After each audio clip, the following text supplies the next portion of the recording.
Hello, Gold participants and listeners from all around the world. I'm Kristen Schwartz, licensed midwife and MC for Gold Learning. And here at Gold, we are in the middle of preparing for the Gold Lactation Online Conference of 2020. It's just around the corner, starting March 30th. And before each conference, what we like to do here at Gold is get together with our speakers. So we meet them so you can meet them in advance too before the presentations and get to know them a little bit and find out about their work. And of course, we will also talk a bit about their presentation as well. And here with me today is Dr. Divya Parikh. Welcome, Dr. Parikh. Thank you. It is wonderful to have you here today. And I want to talk a little bit about your background. So you are a pediatrician. So tell us a little bit about your work and your background. Yeah, so I've been a practicing pediatrician since 2016. I'm originally from Pennsylvania. I did my medical training at the University of Pittsburgh, and then I did my residency in at Rainbow Babies and Children's Hospital in Cleveland. And since then, during residency, I really developed a interest in breastfeeding medicine, mainly through breastfeeding elective and personal experience. And that has just really shaped my interests going forward. So it was during residency that I did the additional hours to obtain my IBCLC and sit for that board exam. And I have vastly enjoyed having that be part of my general pediatric practice. I feel that moms and babies really, really appreciate having somebody available to help with these issues right at the pediatrician's office. And my forward plans from here are to develop that further. That sounds absolutely wonderful that you as a pediatrician have that IBCLC, also that education as well. Let me ask you this, from when you look back at your education, becoming a pediatrician, is there a lot of information available or training available for pediatricians on breastfeeding? I think right now it is there if you look for it.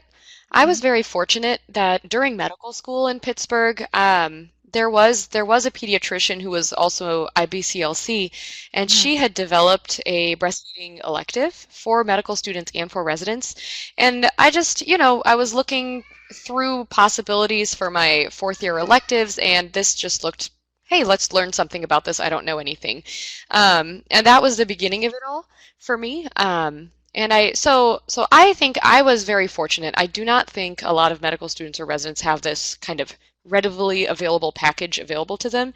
Mhm. You kind of have to look for it. I see, I see. So I think it's a wonderful combination. I think most moms wish or families wish that there would be more pediatrician who had that kind of background, I assume, too. Yeah, yeah. And I think over the last few years since I've graduated out, I think there is a lot more now becoming readily available, and there's a lot more awareness. So I think it's going to get easier and easier. I hope so too, because and there is in the last few years there has been so much wonderful research out on the benefits of breastfeeding. This is a fantastic time really for for the field because this research is there, is available, and hopefully with evidence-based information and all that research, there will be change in the community and also in the pediatricians' offices. Hmm. I have to ask you this, and I'm sure we hear your little ones there in the background. They are home because we are and living in the times of the coronavirus, right? So all schools are closed here. You're That's probably right. in your area as well. As a pediatrician, do you get a lot of calls from concerned parents and expecting parents maybe about the situation and also about about breastfeeding in these times? Yeah, as a primary care office, we've been getting plenty of calls about how to manage cough, cold symptoms at home, go to the hospital, what to do about testing, and I feel that over this last week we've been getting a lot more information very rapidly. So we have had to be adaptable to the time. Um, as far as breastfeeding questions, we haven't had breastfeeding and coronavirus questions come our way directly to our office. That being said, there are some available resources. The Academy of Breastfeeding Medicine has published a guideline or at least some sort of handout on how to manage breastfeeding in the times of coronavirus. And I believe even the CDC right now is saying that yes, please breastfeed during all of this, because any protection you can give your babies is ideal. And we do not have any evidence or research, of course, yet if coronavirus is in breast milk, correct? Correct. There is no current evidence stating that that is a concern. Okay, so breastfeeding is still advised for giving the utmost protection for babies and children. Good. Thank you for that Yes, information. please. Hmm. So Yeah. let's talk about your presentation. So your presentation here at Gold is when supply is greater than demand, maternal hyperlactation syndrome. So take us through a little bit about what you will be presenting on. So I will be talking about the topic of maternal hyperlactation syndrome, and that is a situation when mothers produce more milk than what their babies need, and the symptoms that can arise out of that, and how that can sometimes be disrupting to the breastfeeding relationship, and can even lead to medical complications in the mother, sometimes the baby. So I was going to give a overview of what the issue is and how broad the scope of symptoms can really be, and what we as care providers can do to help alleviate and manage these symptoms, ranging from supportive things that you can do in the community all the way to what a physician could do to help a mom and baby in this situation.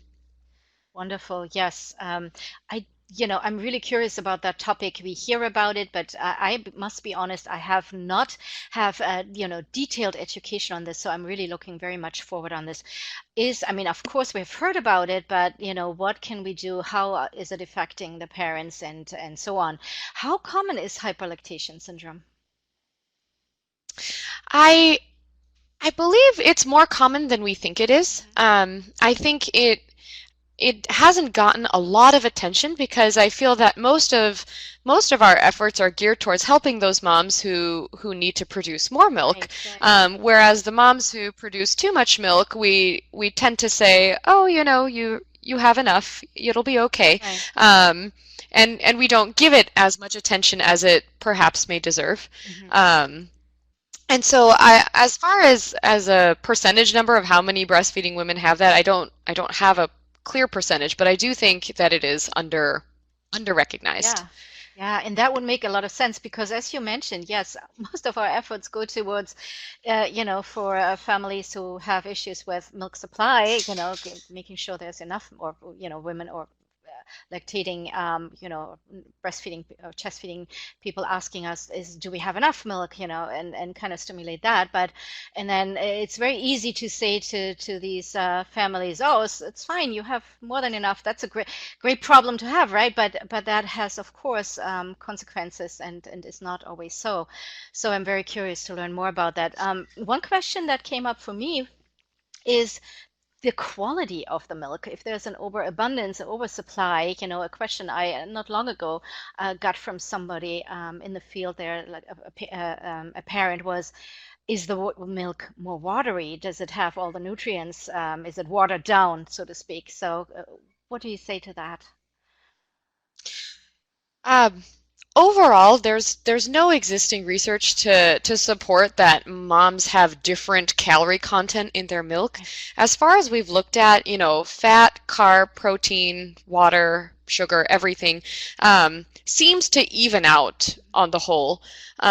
What does sometimes play into effect with some oversupply is a bit of a foremilk hindmilk imbalance, Mhm. where the milk at the beginning of the expression is a little bit more carb rich, a little less fat dense, and then towards the end of the expression, that is where the more fatty milk is located.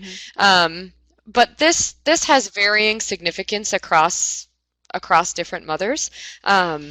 But at this time, it's not that if you make more that it's necessarily more watery. That's a little bit that has not been supported by data. Right, right.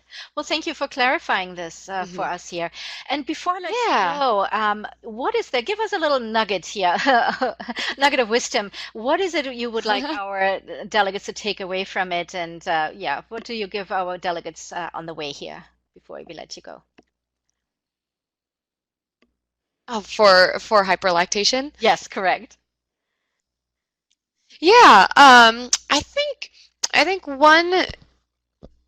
one point that I would like people to take away from this is if you see a mom that comes to you who seems uncomfortable because of how much breast milk she produces, um, perhaps try to shy away from comments like, "Oh, we would love to have your problem," Yeah.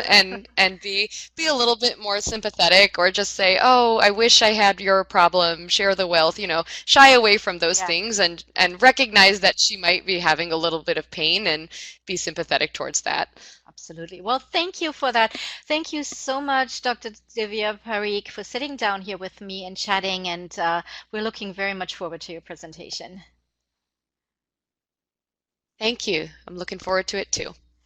Dr. Parikh's presentation, When Supply is Greater Than Demand, Maternal Hyperlactation Syndrome, will be live on April 15th and is part of the Gold Lactation online conference here at Gold. And if you want to check out more information about this presentation and the other presentations, we invite you to go to goldlactation.com. You'll find information there about over 30 experts, expert speakers. We have over 28 hours of accredited education. And this year, if you have attended one of our conferences in the past, but this year what is new is we have interactive elements such as panels, workshops, and Ask the Experts and case studies also this year. So check it out. Please visit goldlactation.com. Thank you again, Dr. Parikh, for chatting with me here today. And thank you for our listeners here. And we hope to see you at the conference. Bye bye, everyone.